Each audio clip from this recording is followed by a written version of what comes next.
নমস্কার। আজকে আমি মায়া মাছ রান্না করে দেখাবো। হাফ কেজি মায়া মাছ নিয়ে চলে এসেছি। মায়া মাছটা সুন্দরভাবে কেটে নিয়েছি এবং ধুয়ে নিয়েছি। পরিমাণ মতন হলুদ, পরিমাণ মতন লবণ নিয়ে নিয়েছি। হাফ কেজিতে 1 চামচ হলুদ আর 1 চামচ লবণ নিয়ে মাখিয়ে নিচ্ছি।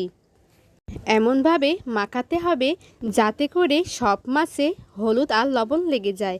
এখন মাছগুলো চচ্চড়ি করব। চচ্চড়ি করার জন্য তেল নিয়ে নিলাম, 2টা তেজপাতা, পরিমাণ মতন জিরা আর পরিমাণ মতন ঝাল, পেঁয়াজ কুচি দিয়ে সুন্দরভাবে ভাজি করে নিচ্ছি। ভাজির শেষে আমি দিয়ে নিলাম 1 চামচ হলুদ আর 1 চামচ লবণ। এখন আবারও ভালোভাবে নাড়াচাড়া করে নিচ্ছি। নাড়াচাড়ার শেষে নিয়ে নিচ্ছি জিরে বাটা, নিয়ে নিচ্ছি হলুদ লবণ দিয়ে মাখা মায়া মাছটি।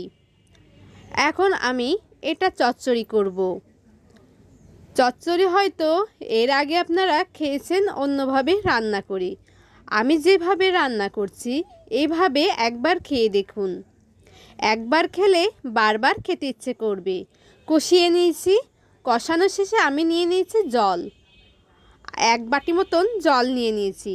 তারপর 10 মিনিটের জন্য ঢাকনা দিয়ে ঢেকে দিয়েছিলাম সিদ্ধ করার জন্য। 10 মিনিট হয়ে গেছে। 10 মিনিট পর ফেরত এসে আবারও একটু নাড়াচাড়া করে নিলাম। এখন নিয়ে নিলাম পিটলি।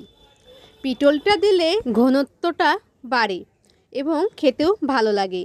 কতটা সিদ্ধ হয়েছে, কতটা নরম হয়েছে, দেখতেই যেন সুন্দর লাগছে, খেতে তো আরও টেস্ট হয়েছে। দোলার বাঙালিয়ান রান্নাঘরের ভিডিওটি সম্পূর্ণ দেখার জন্য ধন্যবাদ।